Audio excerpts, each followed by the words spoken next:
One of the biggest shifts that took place in my experience over the past year was a great maturing of interest, a turning away from just chasing worldly objects and desires, and a true turning within.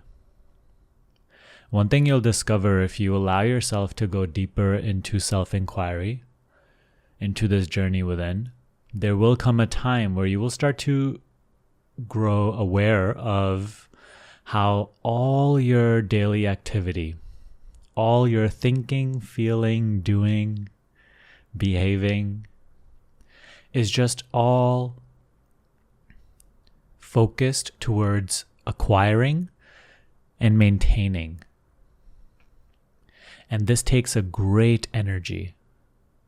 And this chasing to attain, acquire, and maintain is actually what disturbs your natural peacefulness, your natural happiness.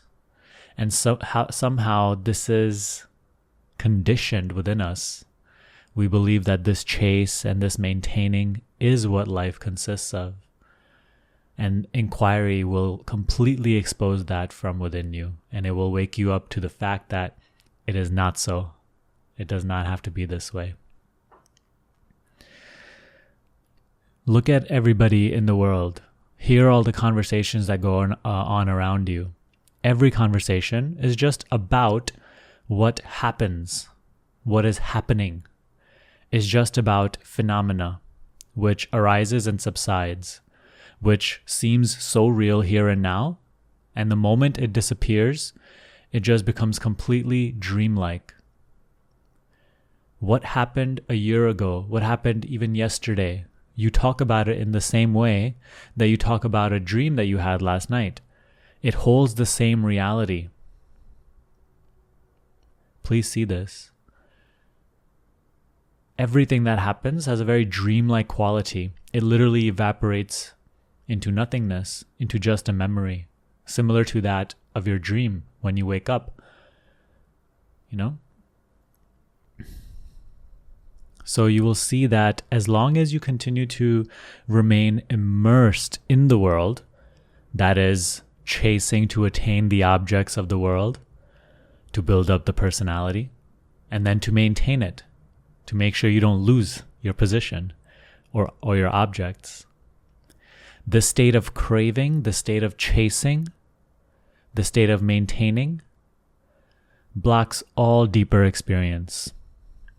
It continues to keep a cloud, and it keeps you living inside that cloud, in which there is only confusion, there is only suffering, there is only chasing, maintaining. And this cloud rests over your natural peacefulness, your natural happiness.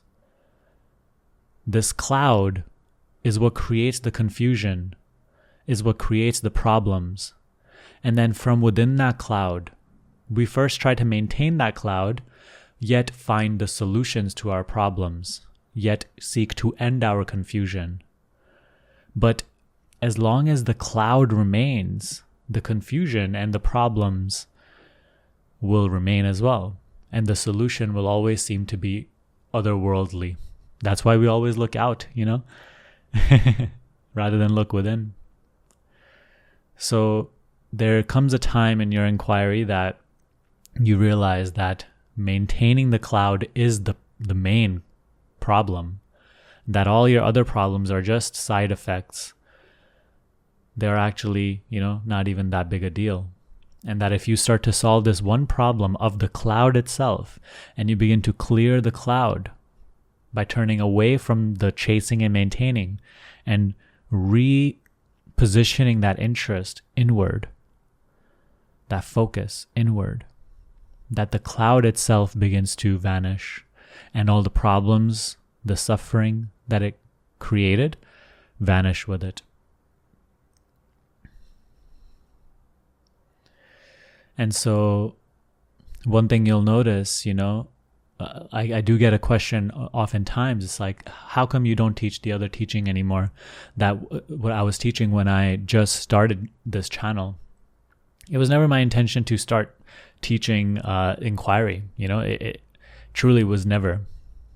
Even the other principles, you'll see if you look at my older videos, I was so passionate. I had this drive to sort of conquer, like to really build and acquire and attain. And I noticed that sort of energy really empowered my personality. I went from completely lack of confidence, self-judgmental, self-critical, to an empowered personality, confident. I even started gaining a lot of experiences that I really, really wanted. A lot of pleasurables, you see, a lot of worldly items and a sort of lifestyle that everybody craves. And I'll never forget this one moment. I was on a vacation, a trip that I took, and I was in this bright blue ocean, just completely relaxed. There was barely any waves, and I was just like standing in the waves in the ocean. And I'm looking out, and it's like almost like paradise, It's like on the level of physical manifestation, this, not like rarely anything could be more blissful than this. Just bright blue ocean as far as you can see, and the weather is perfect, and you're just there relaxed. And one thing that I noticed is that even in that blissful experience, the mind is just going, worried about tomorrow, worried about when this is going to end, worried about what is going to happen when I get home, worried about how is this going to turn out, and when, what is going to unfold to. So I noticed that physical experience, no matter how pleasant, is not satisfying to the mind. And the mind, which claims just this, and then we're okay, just this finally, and then we're going to be okay, it never stops. It is never satiated. It is never satisfied, no matter how amazing the experience is. I also used to notice every time I went to get a massage, which is literally, the most effortless experience. Someone is literally taking care of you, and you have nothing to do other than just lay there and be taken care of. Even in an experience like that, the mind is just breaking life down, dissecting, problem solving, problem making. And so it really started to make me ponder during those times. And it made me realize that experience is not the way. Chasing experience is not the way. This is not a negating of experience. This is not a negating or rejecting of the world. It is simply a wisdom that is being cultivated within you through alertness, through paying attention to the personal self, to the mind. A maturing, a realizing that what we have been conditioned to believe as life, just this chase to acquire and attain and build, and then maintain what we have built, it is not the way to peace. Because you must realize that everything that you wish to acquire and gain, you are doing it because you believe it will make you peaceful. You believe it will make you happy. This fact you cannot get away from.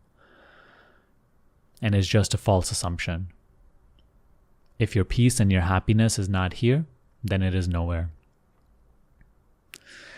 And this is something you deeply start to realize on this path of inquiry. And this may even bring up many fears within you. Oh, I may have to let go of this and that. But you will see that when this maturing starts to occur, the wisdom, the detachment to let go of what you clearly see is just making you more and more stressed, more and more feel fearful, more and more restless. This naturally happens. You have the natural ability to let go of what no longer serves you. And despite what you may think, it actually makes your experience way better, way easier. The mind may say, if I let go of this, it's gonna, what is life gonna be? But actually, it becomes way more effortless, way more peaceful. So you must turn within. You see, if right now you're in chasing, then chase. No one's telling you to stop, but then become very alert, become very attentive to your mind. Don't just watch the world, watch the mind, which is constantly immersed in the world. And you will come to see that the mind will always be restless, regardless of what your experience is, regardless of how blissful it becomes. Your mind will always be restless. And so it is the mind that you suffer, and it is the mind which you now must come to, look at, and then transcend. Going within is the only answer. And paradoxically, it is also the answer to all of the mind's problems. All the solutions that the mind seeks does not lie in the world. It lies by going within. In Hindu scriptures, and I don't know much about it, however, the little that I look at and understand is that Lakshmi, the goddess of wealth, prosperity, she always accompanies Lord Narayana. You see? Narayan, which is the inner reality, truth, supreme being. So as you turn within, wealth, prosperity, well-being always accompanies that. Not in ways that the mind can perhaps comprehend or logically, linearly put on a map, but all is taken care of. Then no longer do you need your little mental intelligence to constantly manipulate life to make sure it goes the way that it is planned so that you can maintain what you have and not lose it and perhaps maybe acquire a little more. But rather, there's a greater harmony and flow of things falling into place as they must. And it will never happen necessarily in accordance to your mind's opinions and judgments of how they should fall into place. You know, the very problem that the mind wants to get rid of could be the greatest thing for you here and now, but your little mental point of view doesn't understand that. So with this turning within, with this turning away from material objects, going within, there is this understanding. And even your problems then become your servant, become of great value. Now, to just end this video off, I will read you one quote from the book Amrut Laya, The Stateless State. And let me just get to the page real quick. It says, as long as your mind is involved in Maya, you have the concepts of you and I. The whole struggle in illusion is because you want the body only to get what the mind considers to be good. Because you devote your mind to this struggle, the world exists. Because there is objective knowledge, you exist. How can the Lord pervade the body in which you, the ego, have taken residence? How can one sheath contain two swords? When the mental inclination turns away from worldly desires, it naturally turns towards the self. How can one who only thinks of objects all the time gain the knowledge of Brahman? When the objective knowledge ends, the seer does not survive as the seer. You see? So we must turn the mind away from objects, constantly dwelling in material or even subtle objects. And as this constant chase and addiction to objective knowledge, to that which is known, the perceivables, starts to fade away, then the cloud, right, vanishes more and more. And what arises as the cloud thins away is just natural clarity. So I hope this video, learning a little bit more about my experience as well, and the message of this video really helps you. I hope it helps you go deeper, helps you penetrate this process with much greater clarity and devotion. Good luck. Lastly, before I go, I do want to say that if you wish to deepen your understanding of this teaching and grow in this clarity, there are 3 options that I have available to you through which I can be of greatest help to you at this time. First, you can attend my upcoming free live webinar on which we do a Q&A and a guided self-inquiry. I think it will be of great help to you. Other than that, you can also attend my free 1-hour class on self-inquiry, which will teach you the actual practice through which you can mature and understand. And lastly, you can also consider joining us in my Higher Consciousness Shift program, in which we are dedicated to this teaching and into keeping it simple and consistent. So through it, I have a great conviction that it will be of great help to you on the process of self-discovery, and it will really eliminate many of the imaginary mental obstacles which the mind is constantly cooking up. Okay, so the link to everything that I have just mentioned is in the description box below. Please take advantage of these resources. That's all for me for today. I will see you in the next video.